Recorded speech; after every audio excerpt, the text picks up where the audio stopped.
Hi everyone, I'm Tracy. And I'm Huiti. And welcome to another episode of Hey Sis, I Need to Vent. We want to take this moment to thank everyone for the response to our last episode. We had Jane on, and Jane was from Once a Month.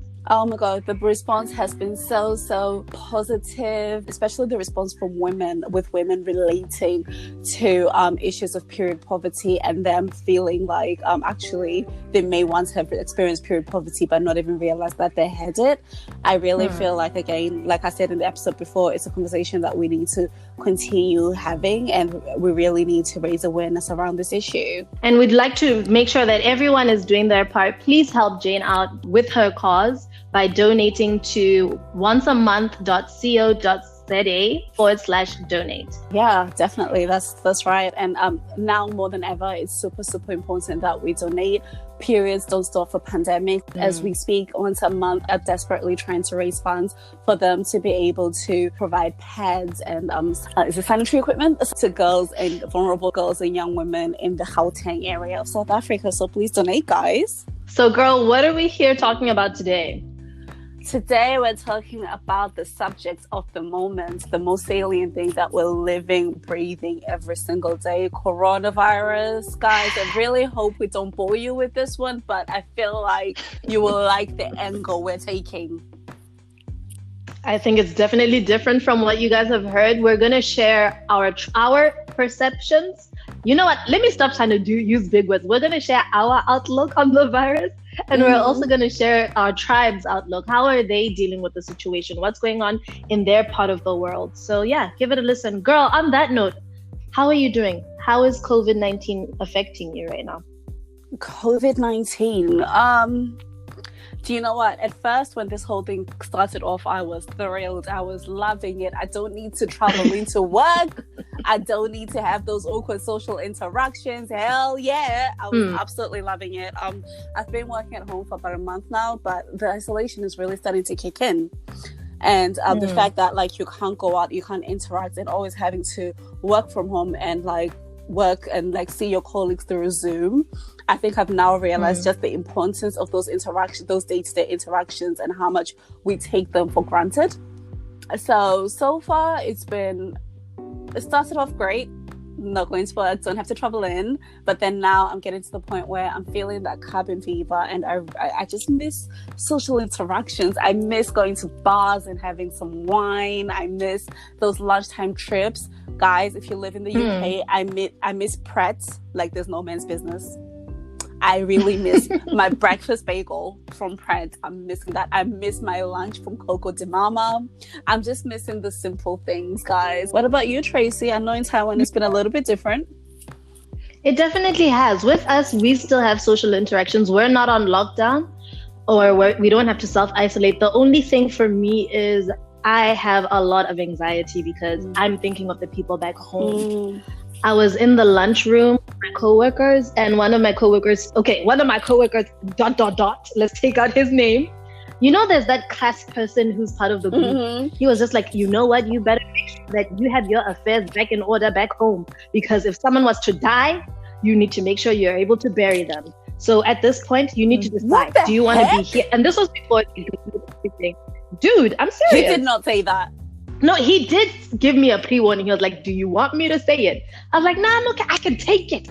Don't worry, I'm good. You say what you want to say. He's like, you better have your affairs in order. This was before they did the flight ban thing. Yeah. You have to decide whether you want to be here or you want to be back home, because once it's down, it's down. He was like, my mom is a nurse in America and she's already come to terms with it. She's like, I'm okay to die, but you have to make sure that everyone is covered back home. And girl, let me tell you, that night I had the worst case of insomnia. I did not sleep. Oh, wow. Yeah, I can imagine. And that's a really real thing. And it's a real thing that will affect, I guess, everybody living in the diaspora away from home. And especially if your family rely on you. Like either you die, you could die, or you could get sick. Sorry, let's not go to the most extreme. You could get sick and you're no longer able to provide. Or on the other side, they get sick and you're now under pressure to try and provide to them. But then with everything being on lockdown, are you actually able to send money? Are they able to receive money? Let's say you can't work. How are they going to survive on the other side? That's a really real concern for people in the diaspora. Yeah. Or people with relatives in the diaspora. Girl, it really is. COVID-19 is not a joke. It really does affect a lot of us in different ways. And I think it's very important for us to talk about it, to share our thoughts and opinions so that we can have a sense of ease. And yeah, I think that's one important reason why we're doing this episode today. We're not just here to, like you had said before, we just want to share how we're feeling, get a bit of a vent out, give each other some encouragement. And you guys may have already guessed, but then me and Tracy, we are from the motherland, Africa. I'm from Zimbabwe, and Tracy's from Botswana. So we have a lot of family and friends out there on the African continent. Recently, the World Health Organization came out and said that they feel that Africa is going to be the next epicenter of the coronavirus, which is so scary. They're thinking that it's likely to kill over 300,000. It's super scary, and for us with family out there, it's even scarier. And if any of your listeners are out there, before we even go into this, I just want to say, you know what? Keep your distance from others, take care of yourself, and take care of everyone else. Please do. But so we reached out to our friends and networks, like I said, and the first person that I want you to hear that experience is my girl Amanda, who is based in Johannesburg, South Africa. And she's just going to tell us a little bit about her experience and what's happening in South Africa at the minute. So have a listen. The situation in South Africa is not changing at the moment because the cases of people testing positive with coronavirus is still going up. The deaths are also going up. It is far from okay. I feel we still have a long way to go. With the lockdown, people do not take it serious. They are walking around. They are not putting masks on. I doubt they wash their hands. It's very scary because if that kind of ignorance is not dealt with, then the numbers of cases with coronavirus will never go down.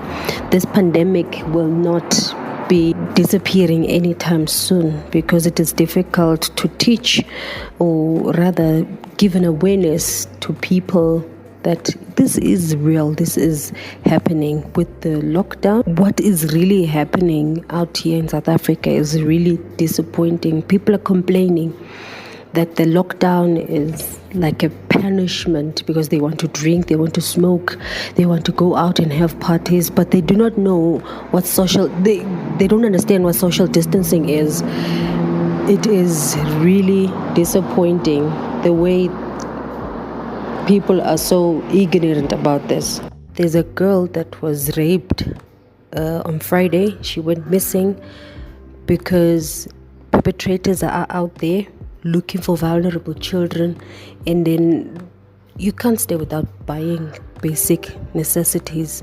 You must send your daughter to go and buy things, but how safe is it? A lot of really interesting themes coming out from it. She talks about people not social distancing.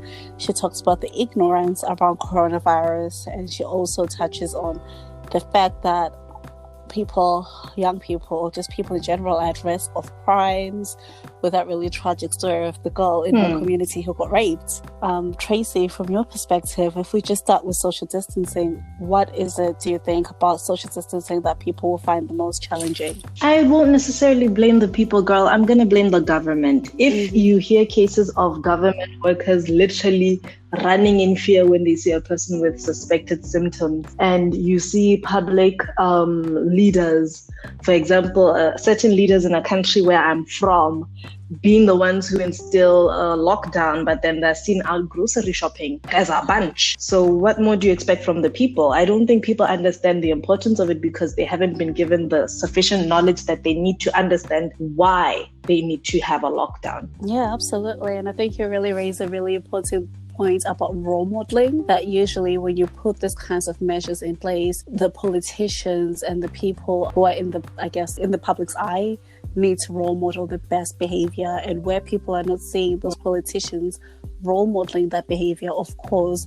it's going to stop them from adopting the measures that they're being asked to take on. Exactly. As they say, monkey see, monkey do. No shade. I'm not shading anyone. I'm black, but it is what it is. Eh? Yeah, absolutely. And it's just, I think, if we just think about that role modeling thing, I know that a few weeks ago, I'm going to say a few weeks ago, in the UK, a politician was actually seen not adhering to social distancing measures. And I know that she's to resign her post and she's no longer in the public eye. So the government really took it seriously that this person who's supposed to be role modeling the best behavior isn't following the guidance that's been given. So actually, they're not in a position to lead.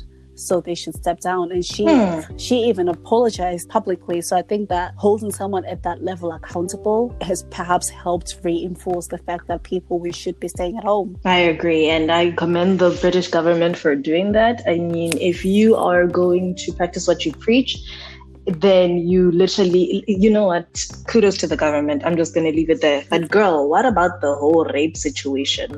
That's so scary.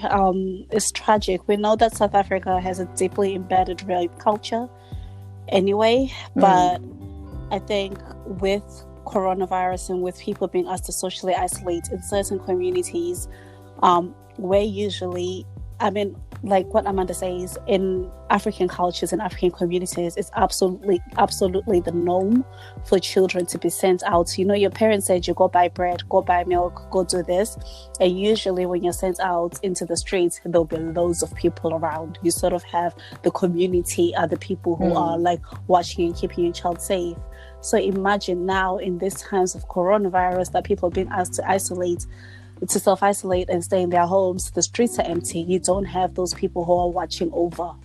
So it's so much easier for perpetrators to come and to come and prey on children and prey on just vulnerable people. Yeah. That's totally disgusting. I hope whoever committed the crime is caught and dealt with after the lockdown ends.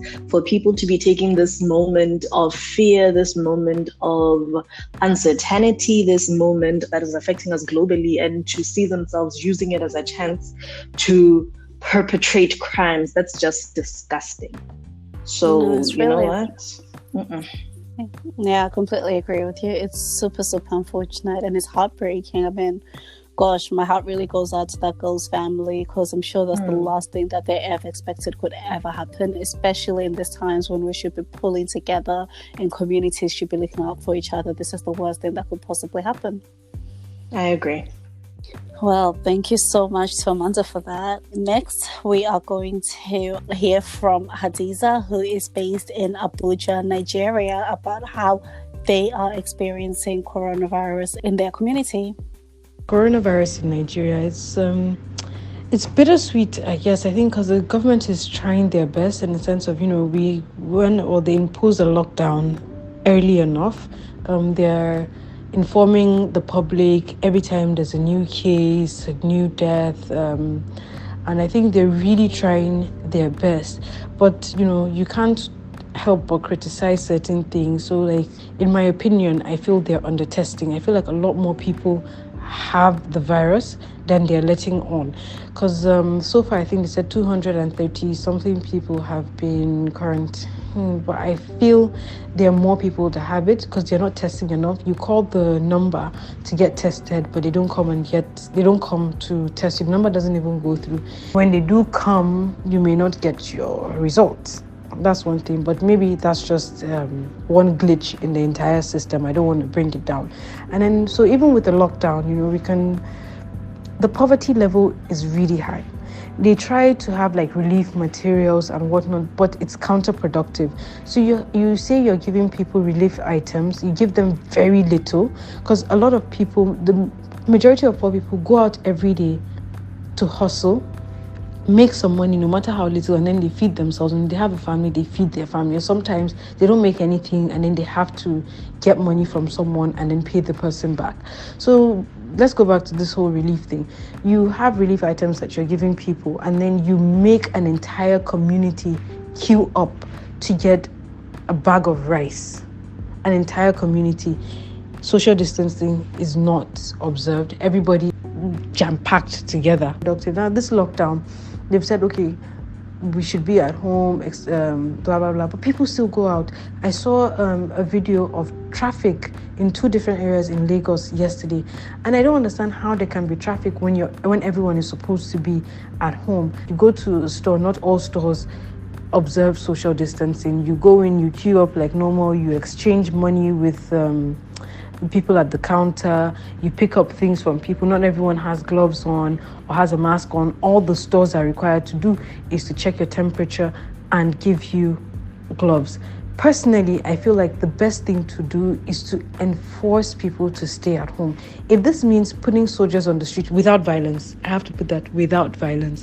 If it means putting soldiers on the street to ensure that people actually stay at home, then I feel people should stay at home. Then if you want to give relief items to the poor, go from house to house to give items to the poor. It's like someone said on Twitter, the electricity company knows every house because when it's time to hand you your bill, they would go to your house. So it can't be an excuse that they don't know every house, because somehow they know every house. So they can go from house to house and then give you exactly what it is that you need, or give you money and tell you, you know what, use this money and shop, and then you're staying at home for these amount of days.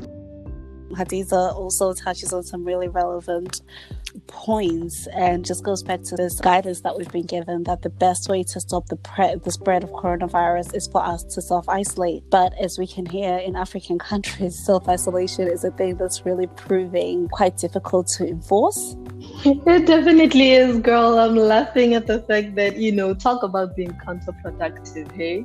I'm going to do this, but everything I do goes against exactly what I wanted what I set out to do. Kudos to them for, in giving out relief. Kudos to them for enforcing a lockdown. I mean, absolutely. But then I think something that is quite relevant to this is that the advice to self-isolate is coming down from the World Health Organization.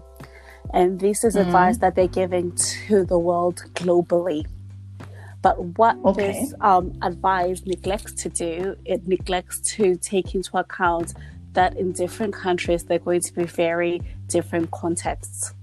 And then in those contexts, it can be quite difficult to implement that rule of self-isolation. What may work for the UK or the United States, which are quite developed countries, may not necessarily apply when you try and apply it within a context of an African country like Nigeria or South Africa, like we heard from Amanda. So I think that's something to really think about, because I think in general, social distancing in Africa is going to be quite difficult for governments to enforce, simply because large volumes of the population who live in urban areas are living in really overcrowded slum conditions. So it can be quite difficult to confine themselves to their houses. And Tracy, you know this, that in South Africa, there are many shanty towns, and I'm sure like in other places as well, there are many shanty towns where 2 families can be living in a 2-roomed house with nothing but a curtain dividing the room. That is true. So what would you recommend that the government does, or what would you recommend that the World Health Organization recommends for places like Africa? Girl, I don't know. It's not for me to know. I'm not a public health expert. But all I'm saying is that, I think when we think about these things, and before we crow too loudly criticizing African governments, criticizing the African people, saying that, these people are failing to self-isolate, we just have to think about the realities that they face on the ground. Fair enough. So let's not put too much pressure, or let's not over-condemn the government. But let's talk about where they are failing, though. I mean, how do you implement cautionary measures that then I'm calling you? Mind you, it takes a lot of courage for someone to make that call to the number to say that, hey, I suspect I have COVID symptoms. But then when you make that call, no one answers. Yeah, that's huge. And it's something that's not just unique to Nigeria. I think it's going to apply to so many African countries, because let's be honest, for most African countries, they absolutely do not have the infrastructure or even healthcare provision to be able to manage coronavirus effectively. Effects are going to be huge. And I know for myself, coming from Zimbabwe absolutely does not have the infrastructure or healthcare provision to be able to manage a large-scale scale outbreak. We really don't have that. And in fact, the very first case of a coronavirus patient who died in Zimbabwe died because the hospital that he was in did not have a ventilator. So he was quite he'd contracted coronavirus while he was in New York. He traveled back to Zim. He said that he felt like he had flu-like symptoms, went to the doctor, and what do you think the doctor said to him? Yeah, fine, my brother. Yeah, fine. Just take a Panadol, take a cough. Exactly, take paracetamol. The reason that you're feeling flu-like symptoms is because you've traveled between two different continents. You've traveled like from America to Zimbabwe. Go home. He went home. He got worse and worse and worse. Eventually went to the hospital. When he got to the hospital, that's when the news about coronavirus was really starting to ramp up, and nurses were aware of it. Apparently, nurses were afraid to even go into his room. This boy died alone. When he couldn't breathe and he needed help, he had to phone his family to say, guys, I can't breathe. I need your help. And it's the family that told the hospital that he needed a ventilator. The hospital did not even have a ventilator, and so asked the family to go buy a ventilator. How crazy is that? For you to be saying that his family was informed, I'm taking it that they're coming from a well-off background. So imagine the average Zimbabwean. Massively. He comes from an affluent background, really rich family, really prominent family, and he was in a private hospital. And here's the crazy part. The family managed to source a ventilator, brought it to the hospital, but guess what? The hospital, it was an American sort of plug connection, and the hospital did not have an adapter. Then the family had to run out and go buy an adapter, come back for them to be able to plug the ventilator in. For somebody who is like privileged like this boy was, and he was in a private hospital, you would not have expected him to die. But he died. And then, like you say, Tracy, if for someone who's privileged and has access to all the resources in this world, if there isn't the healthcare provision to be able to save his life, what about the average Zimbabwean? What about the average African? I'm saying that the takeaway from the African situation so far is, once this pandemic is over, our leaders need to sit down and assess the current what's the word? Just public health. Public health and investment in healthcare has to become a priority, and not just in Africa but worldwide, because as we've seen in countries like Italy, they just weren't set up to respond to a pandemic of this scale.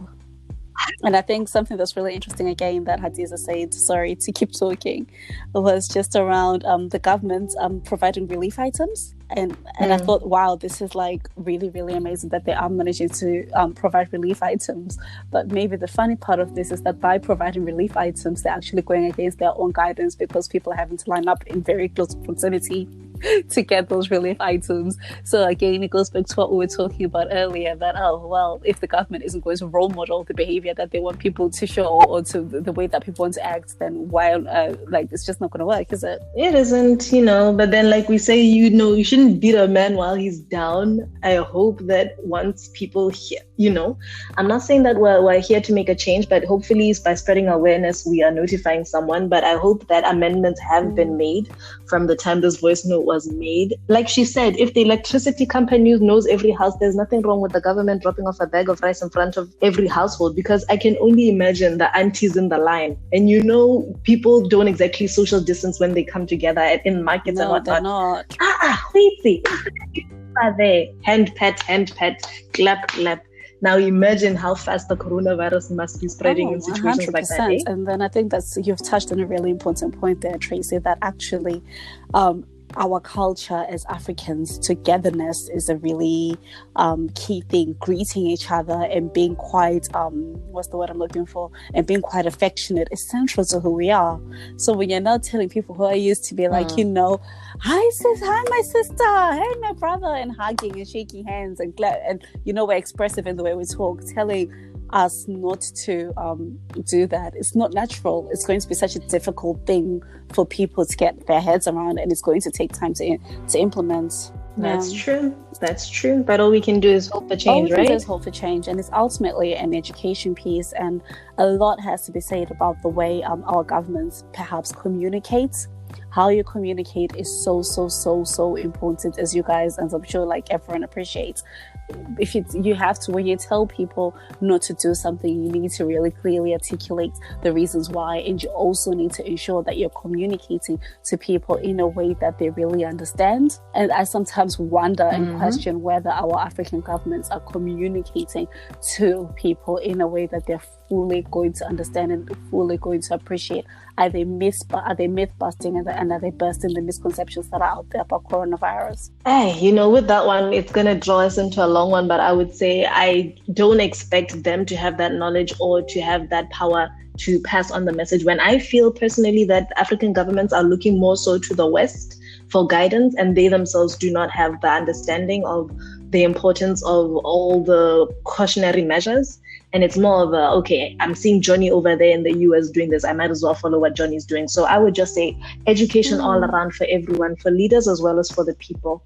But I guess, guys, listeners, tap in, let us know, what do you think? All right. That is awesome. And then going on our African adventure, we will then go to my motherland, my homeland, the place that I love with all my heart, Zimbabwe, to hear from my girl Samantha, who lives in Harare, Zimbabwe, about what her experience is. Hello, my name is Samantha. I'm from Zimbabwe and I stay in Harare. I'll just give you a short clip about my experience during this 21-day lockdown. So for this lockdown, it has brought families closer. It has healed wounds in families for those who had never talked to each other. I'm sure this was the time to really get to know each other, to really understand what caused that friction in families. So it only brought families closer, people closer, friends closer. But it also destroyed other people's way of survival, especially those who live on hand to mouth. We worry about how our tomorrow will come out. Worrying does not take away tomorrow's trouble. It takes away today's peace, because already we are actually thinking right now, today, what will happen tomorrow. We fear for our children's lives. We fear for yesterday's news. We fear dying. We fear never reaching that potential that we always wished to reach. We fear settling, giving into the "that's just the way it is" mindset. Nothing ever becomes real till it is experienced. And right now, we're experiencing how a deadly virus can wipe away those we love in days. Well, really deep. It is. It's very deep. It's very, very deep. And there's something that she just said towards the end there really resonated with me, that nothing ever feels real until you're faced with it. And True. That is so true. That is so true. And I think that's going to be the truth for a lot of Africans, because there's something that Audrey goes on to say a little bit later about the fact that people say that coronavirus isn't a black people problem, it's a white people problem. When you don't feel that closeness to an issue, you can never ever accept that it's happening, if you know what I mean. I mean, I understand your point there. I would look at it more so from the approach of growing up. I don't know. Have you been to a lot of funerals? No, I haven't actually. I haven't been to a lot of funerals either. And growing up, you always knew that death was a thing. But then all of us I think most of us have that mindset of it will happen one day, but it's not going to happen to me type of thing. And, as generations go by, you hear of the, Ebola, you hear of swine flu, you hear of whatever disease in whatever part of the world, but it never really hits home for you, especially as an African, because you're like, those things for over there, which it goes back to you saying, Audrey said that it's a white man's thing. And you're there like, okay, this thing is actually in my backyard. This is in my home. People are literally dying. This is real. This is super real. I can die from this. My family can die from this. It brings back the reality that we are mortal. Yes, that's exactly it. We are mortal. And I think that realization of we are mortal, and then people are recognizing that actually we are in an era where we're living in a time where we are all at risk of dying or at risk of getting coronavirus. It's making us start to reach out to our families and our friends a lot more, like what Samantha was saying at the top of her voice note, saying that families are reconnecting, people are getting closer, people are reconciling their differences. Is it that realization of our mortality that's motivating us to, heal the rift with that shady auntie, uncle, or cousin? It probably is, but then, let's at least be grateful to COVID-19 for one positive of reuniting families and bringing togetherness and healing wounds, hey? Absolutely, and I think it's something to be celebrated because, to be honest, since the onset of COVID-19, some family chats that literally have not been, where people haven't been communicating much, since the coronavirus really started to become a thing, people are reaching out. But what I've gone to say is that in families, you may have disagreements, but when shit gets real, there's a coming together that happens, which is really beautiful and really good to see. So I guess that's sort of like what Samantha's sort of leaning towards there. I agree with you 100%. So I'm just going to leave it on the note of cheers to the coronavirus for being a healing balm for families. #, being the Iyanla in the house, the one who comes together and helps you have your reflection moment. Yes, being the Iyanla in the house. I think that's very, very true. I love that. Yeah, so it is bringing people together. Guys, as we continue around the globe, I think we might as well just go to Audrey, who we just referenced right there, who is based in Zambia, and hear about her Zambian experience. Hi, my name is Audrey. So I'm from Zambia. According to my people, or according to Black people, they believe that corona is not a disease for Black people, it's a disease for white people, and it's a disease for people who have traveled abroad. They believe that it can't affect them. So they believe that they don't even have to take the necessary measures. And in Zambia, they believe that if they stay indoors, who's going to feed them? Unfortunately, in Zambia and most African countries, people don't really have white-collar jobs, and people have to hustle and work hard to make ends meet. They have to every day go out, sell charcoal, go out, sell tomatoes. Yes, some people are privileged to have good jobs, but most people are not privileged to have a paying job at the end of the month. Most people have to make money per day. So imagine if you don't go out and hustle, how are you going to put food on the table? How are you going to pay rent? So they would rather risk their lives and die than stay indoors for fear of corona. Some people are practicing the social distance, and some people are not in some of the measures. But I do understand. I understand both ends. I understand that people need to put food on the table, but I also understand that if corona hits you, there will be no one to put food on the table. You know what I mean? So yeah, it's just a really sad thing, to be honest, and it's bad.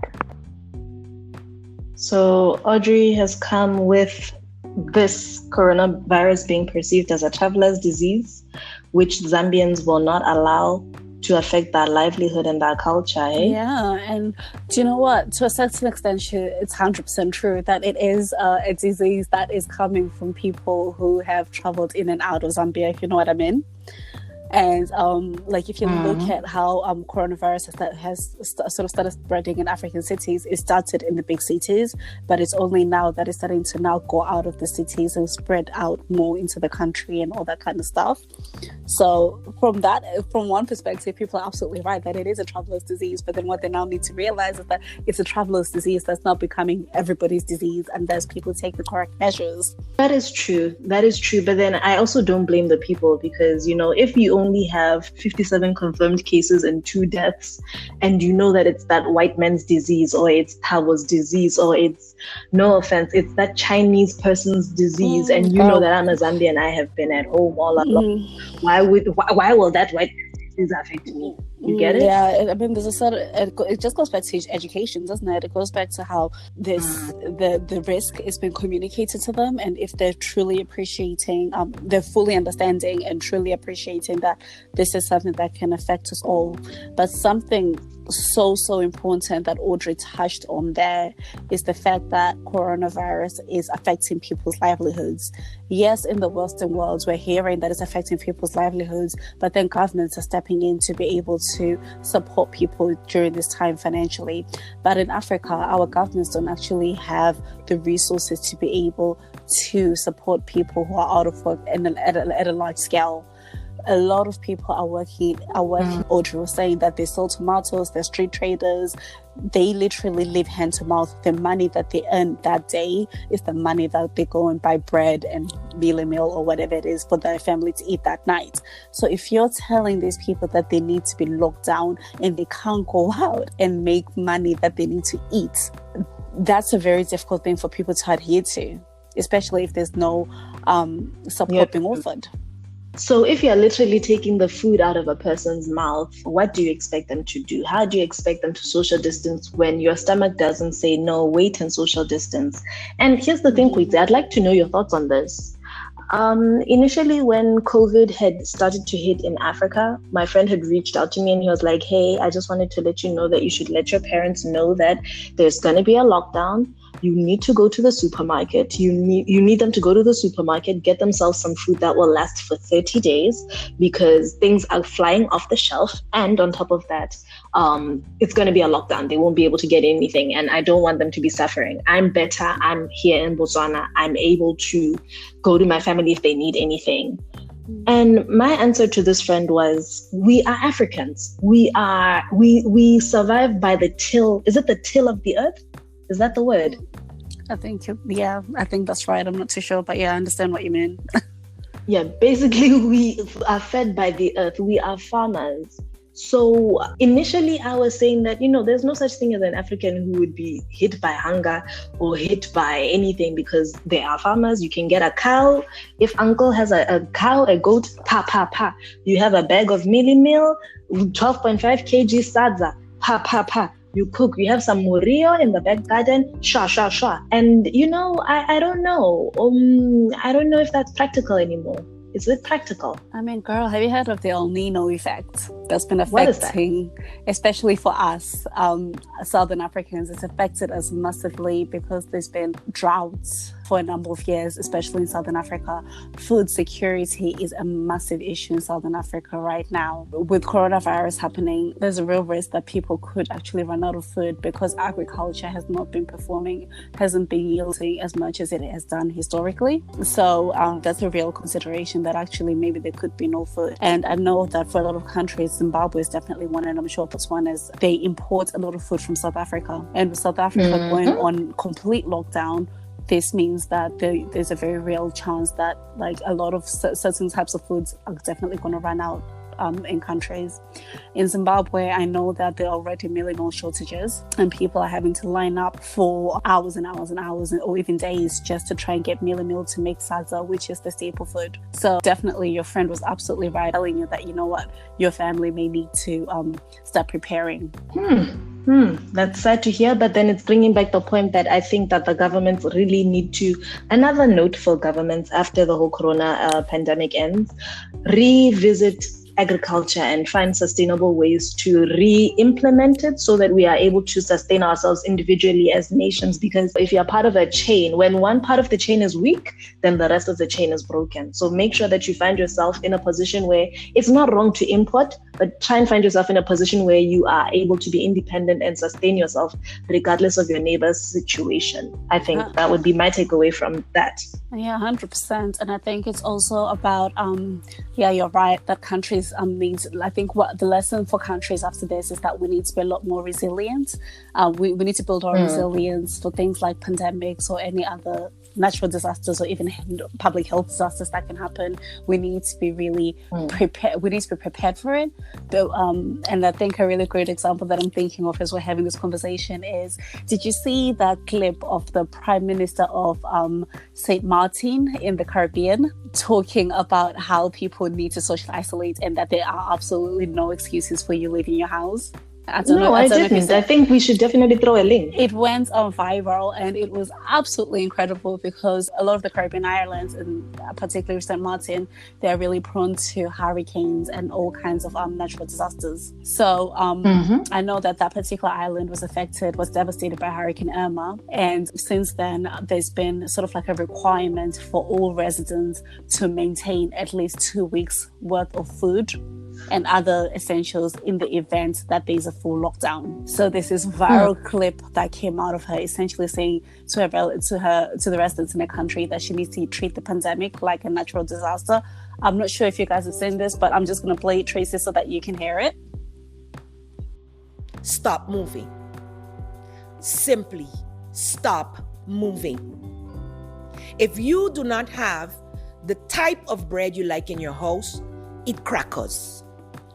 If you do not have bread, eat cereal, eat oats, sardines. You're supposed to have a 2-week supply for hurricane. And at the beginning of this, I said, prepare your disaster kit as if you would for a hurricane.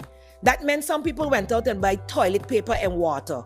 The water is not going to stop. The toilet paper is still in the stores. What you need is food. You need to ensure that you have food, because if I have to take everybody who is saying that at least 50%, shut it down completely, regardless. Food will also not be possible for 2 weeks for you to buy, because the workers in the food market will also have to stay home. Keep that in mind. But do not run to the supermarket today to buy for a month. As I said, buy for 1 to 2 weeks. Right. You hear that, Tracy? Straight to the point. She's a whole vibe, eh? She's a whole vibe. Reminding me of that teacher in school. You better do this if you want to succeed. African leaders, take note. Not even just African leaders worldwide. Communication is so important. And when you're communicating something as urgent and as scary as coronavirus, you just need to be direct with people. Don't mollycoddle it. Don't beat around the bush. Just be direct. And that's true. I found her address so inspiring, and I thought it was an amazing example of leadership. And you know what? Maybe it's an amazing example of how to lead Black people, because I'm so sorry, Black people, but I feel like Black people, we just don't listen. Why are we so stubborn? We are so stubborn. We don't. So maybe we need that person to tell us that if you don't have bread in your house, eat cornflakes.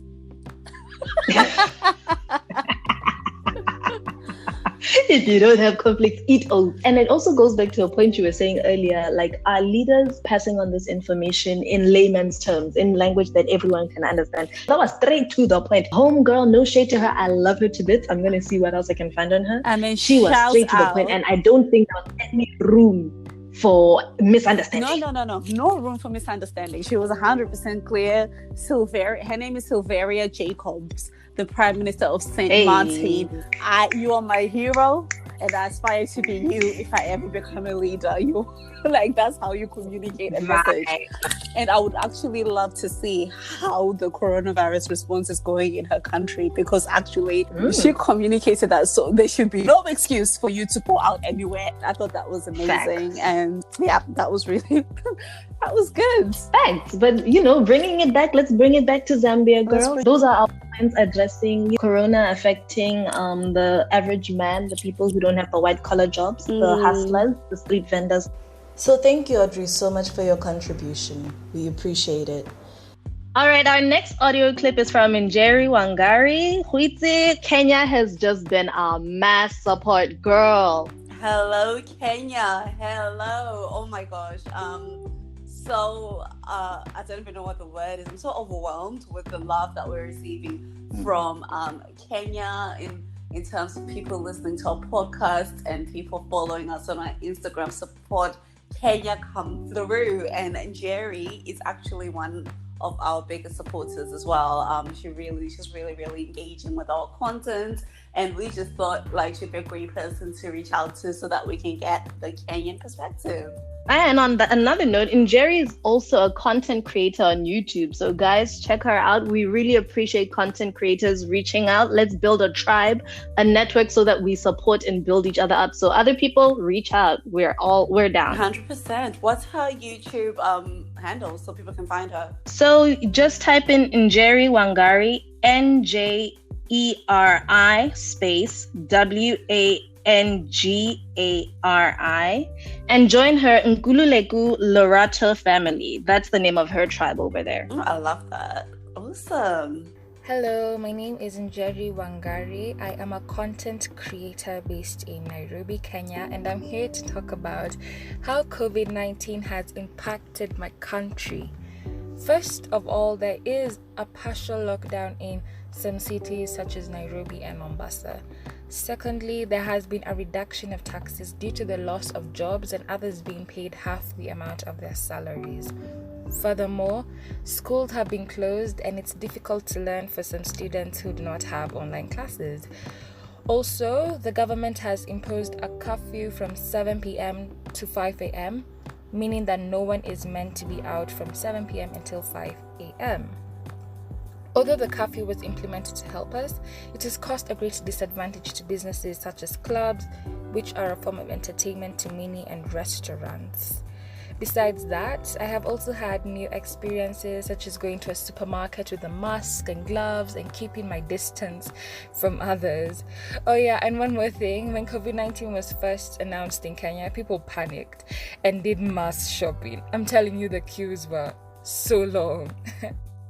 Oh wow, so Njeri comes up with so many interesting points, but the one thing that really stands out for me is when she was talking about schools and the fact that obviously she's like everywhere else in the world, there have been school shutdowns, and the fact that kids can't go to school. Girl, I think out of all the audio clips we've heard so far, it really... We forgot to take a minute to sit down and analyze how this shutdown is going to affect kids' education. This is literally time lost from their lives, education-wise. This is true. This is so true, and it's something that, like Jerry sort of said, touched on, that actually in Western countries, kids are having access to online classes through Google Classrooms, through Zoom, through all these different kinds of tools. And I know for me, my little brother and sister, who's still obviously primary school and secondary school age, every single day they're having tasks set for them by their teachers online, and they're even having online classes, so they're still getting that educational benefit. But obviously in Africa, that sort of technology and infrastructure and even access to the internet isn't as widespread, so you can imagine that kids are really going to miss out during this period.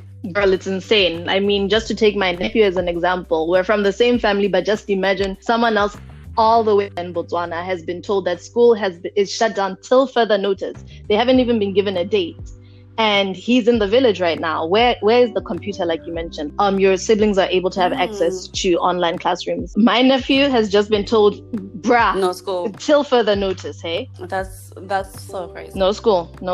And then the sad thing is, some kids are actually gonna celebrate that. They're like, yay! Yeah, but then the long-term impact. Miss school. Like, if I'm thinking of myself back in the day, I would absolutely have been thrilled with this. There is no school. Hey, hell yeah, I'll be super excited. But yeah, definitely it's gonna have like a really huge impact on kids. I know that a lot of kids can't even do their exams. In the UK, the summer term is when people do their GCSE/O-level, end of secondary school exams.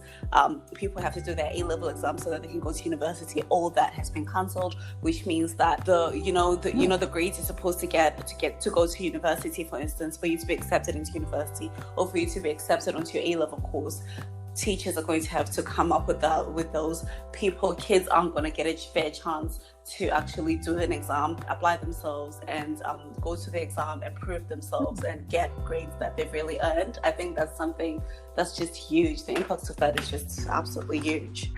Girl, hopefully this situation is contained as soon as possible so that the kids are back out there learning in classrooms and getting the education they deserve, as well as getting the qualifications that they deserve and having a chance to prove themselves. And I mean, absolutely. wow. And I think it also goes to what we were talking about as well around around how our governments are preparing themselves for public health crises just like this, because education is one of the last things you'll ever think about as being impacted. But we really need to start thinking about this crisis in a really holistic way, where we think, okay, if something like this happens, what do we have in place to ensure that kids are able to continue to learn, people are able to still somehow make an income? There's just so many different things that needs to be taken into consideration.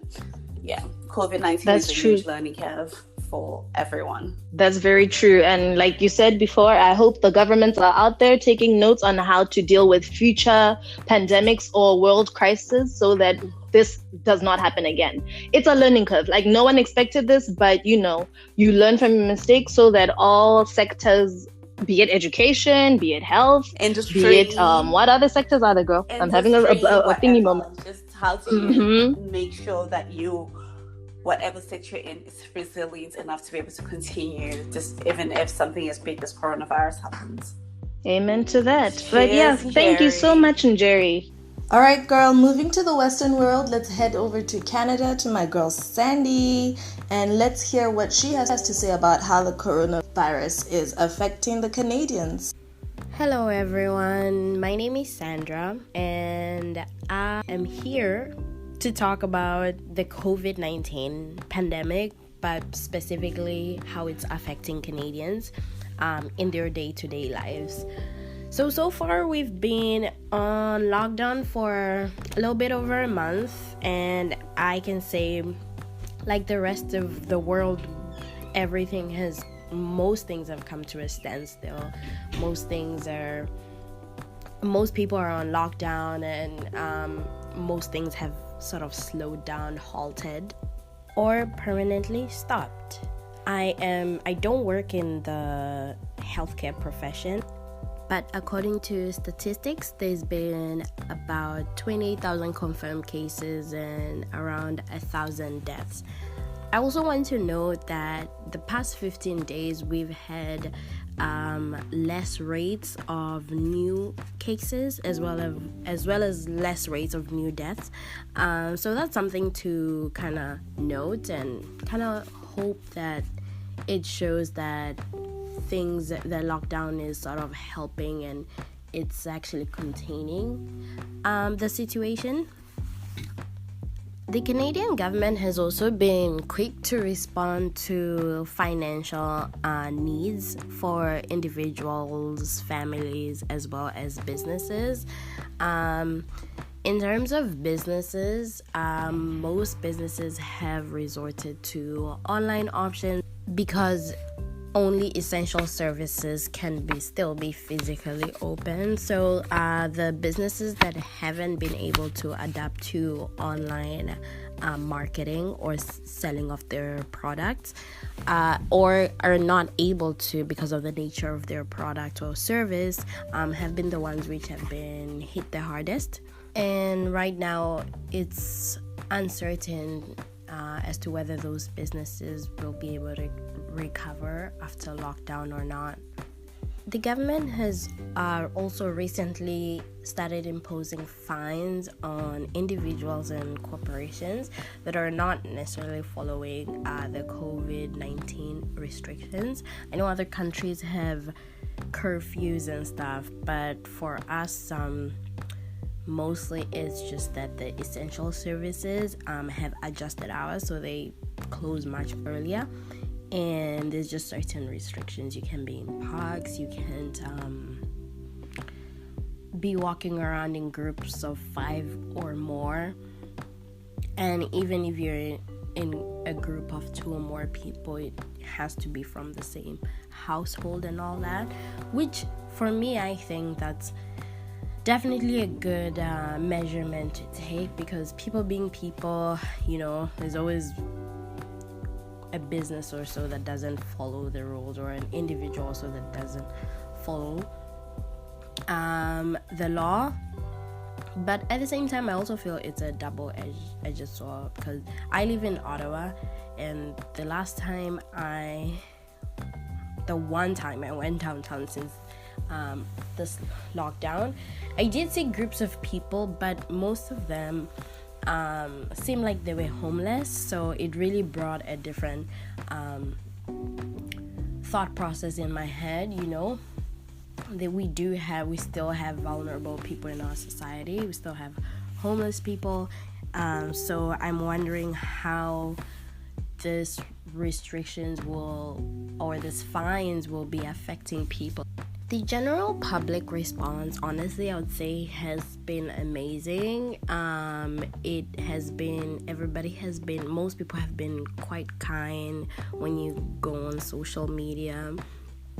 There's people offering to help each other. There's people offering to drop groceries, help each other financially. So it's been quite good to see that. It kind of helps with just like the general morale. So here we have, you know how African parents like to compare and contrast. Not that it's right, but how they'll be like, look at Thabo. Why aren't you like Thabo?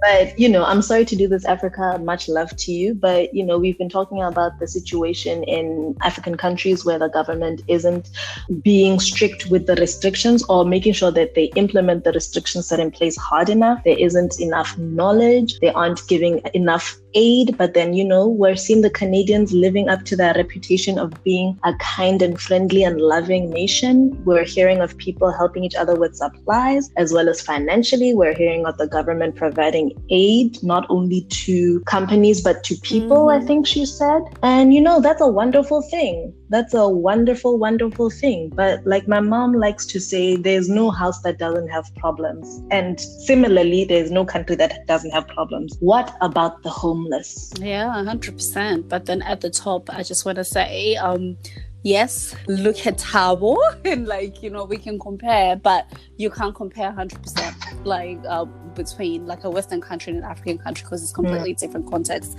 and African countries just don't have access to the kind of resources that Canada would have and other Western countries would have.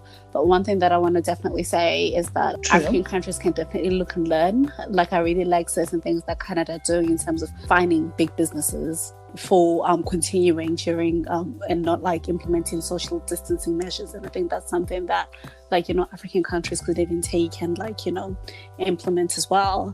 But the point that you touched about the homeless, girl, I've never thought of that. What's happening to homeless people? Did Sandra touch on that? She just said that she's wondering herself what's going to happen to the homeless if people are being hit with fines of not being in large groups in public. What more for the homeless? Do they even have aid? Not even aid. Do they even have a place to lay their heads? And as if you happen to be informed of how homeless systems work in Canada, please let us know. But I think I remember hearing at some point that they also have a rotational system because they can't fix you up in a place permanently. So it also depends on who comes first. No, that's really interesting. I've never actually thought of homeless people and how this would affect them because they'll be a very vulnerable group. I think I heard a few weeks ago or something that the UK was providing temporary housing for homeless people, and I'd imagine that would be a similar thing in countries like Canada as well. But the point that you touched on, Tracy, that yes, how incredible it is that Western countries do have the funds to be able to support people economically during this time. That's something that us as Africans can only aspire to, for Africa to have eventually. But let's not underestimate the financial impact that coronavirus is going to have on the economy, just the economic impact globally. Globally, I swear to God, when you go into town and you see it completely empty, it's apocalyptic. It almost feels like something it feels like the world has ended or something. It feels so strange, and I can't imagine how many businesses are losing money during this time. And obviously, and obviously with businesses losing money, their employees are currently either just don't have jobs and they're losing their livelihoods. Yeah. That's very true, girl. I was seeing a lot of articles online. I'm an online person, and you're hearing a lot of situations where companies are going bankrupt. So once this pandemic is over, like you said, how are those people going to be able to sustain themselves? Let's make sure that we keep that in mind. We keep in mind that this is going to take a long time to recover from. It's not just going to be like lockdown done, pandemic done, and then we're back to business. It's going to take time. It's going to take patience. It's going to take cooperation and togetherness as different nations for each country to individually build itself. And I think something that I absolutely loved from Sandra's audio clip there was just how she talks about people coming together. And I think that's such a beautiful thing in terms of people coming together to help each other, people volunteering. Like, I've just seen, like, with this whole coronavirus thing, I think one of the highlights and one of the good news that I see every day are the heartwarming acts of kindness that I'm seeing like in the news, what people are doing in terms of responding and really stepping up in their communities to help their neighbors. I think that's incredible. Amen to that, guys. Amen to that. And let us continue to do that in different countries. Let us learn from each other. Let's not compare ourselves to Thabo, but let's use Thabo as an example of how we can better ourselves and proceed as different 100%, communities, 100%, like loads to learn. Thank you so much, Sandra, for the Canadian experience. If there are any other Canadians who are listening, please would love to know what's your perception, what's happening in your part of Canada. All right, girl. Now we're taking it to Asia, where I am. I'm in Taiwan. The time is 2 a.m. I apologize for any whisper sounds, people, but it's not only Taiwan that is going through the pandemic. All of us are being hit in the southeast. And next up, we're going to hear from Makotla in Japan, one of the Haces gents. Hey, bro. Hey, good day, guys. Just hope everybody's doing good. I know there's a lot going on in the world.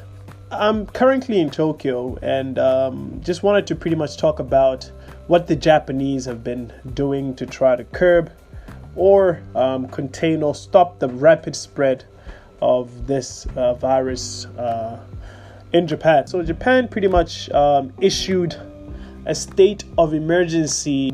This is not throughout the whole of Japan. It's only for a few prefectures, including Tokyo, and these prefectures are Kanagawa, Saitama, Chiba, Osaka, Fukuoka, and Hyogo.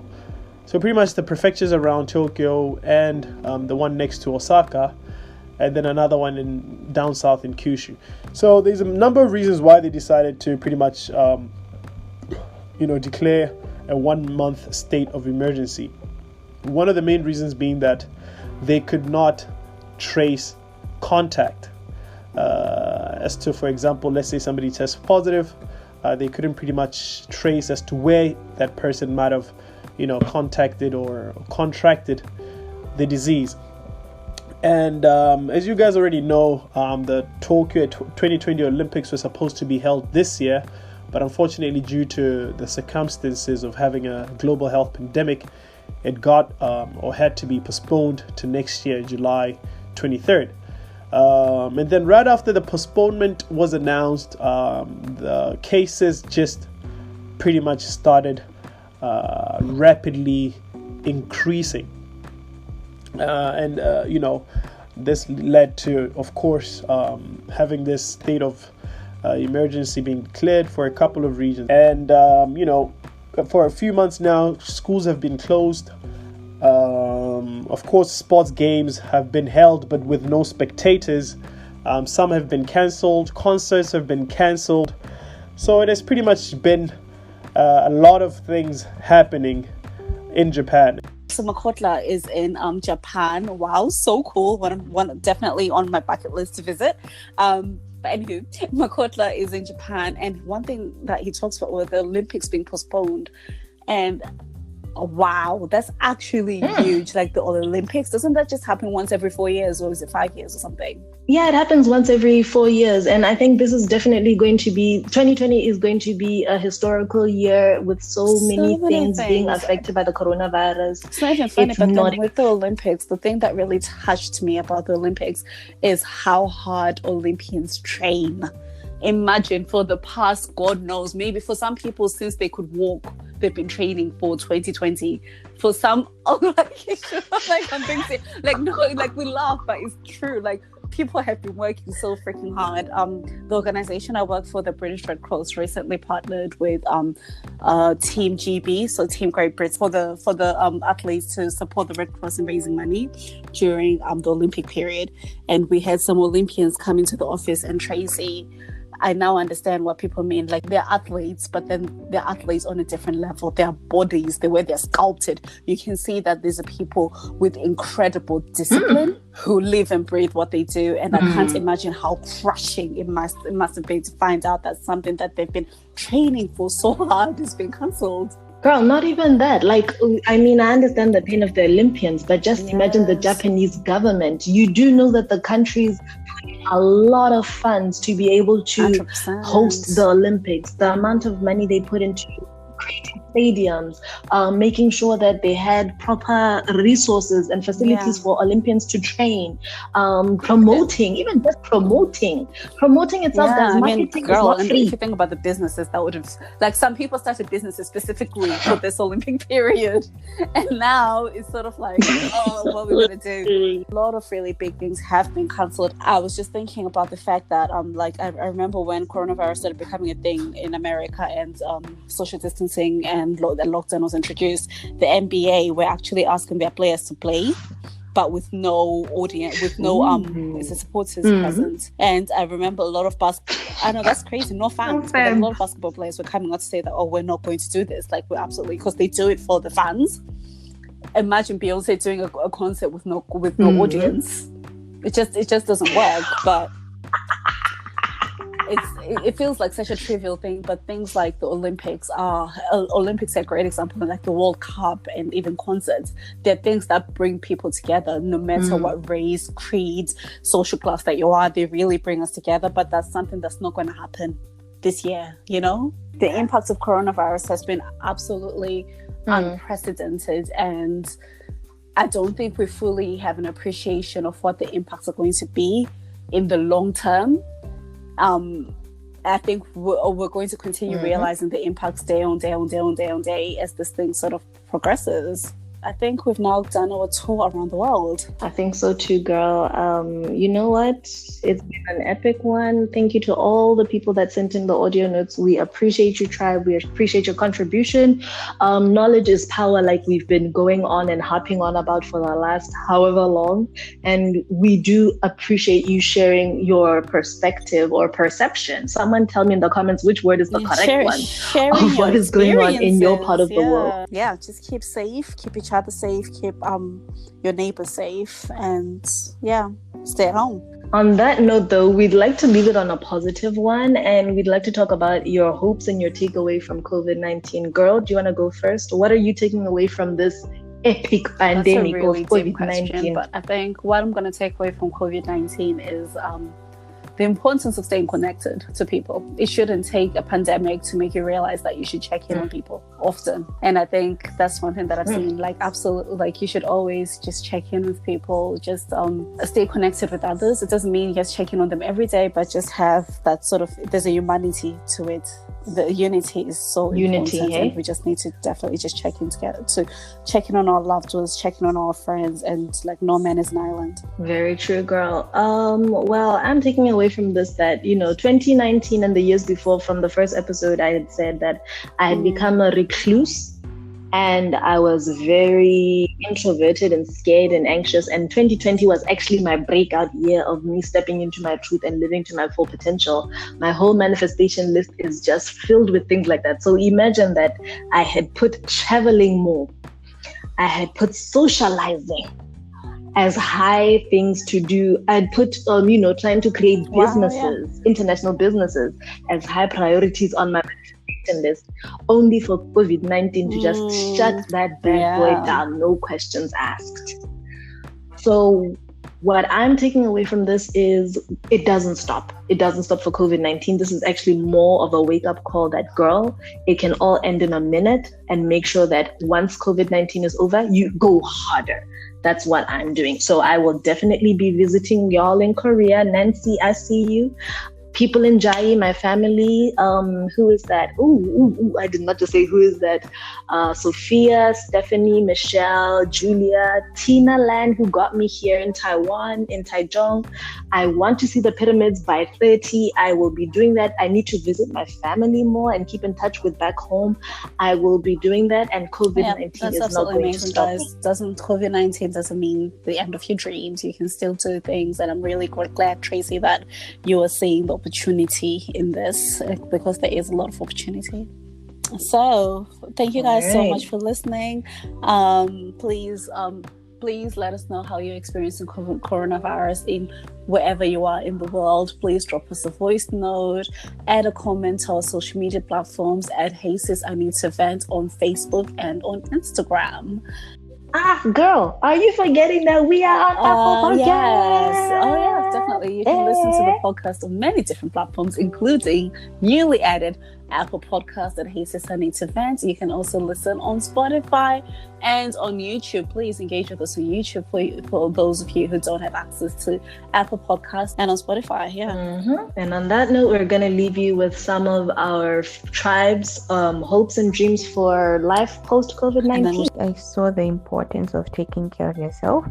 Like, yes, you can do social distancing, wearing masks, but the other trick is getting healthy, like having a healthy body and healthy immune system. Natural remedies like garlic, ginger, that whole combination, and also like lemon. And also I had to take a lot of vitamins. Like I take a lot of vitamins, other than praying. This whole corona thing has taught me the importance of taking care of yourself, having a strong immune system, detoxing, and just making sure your health is on point.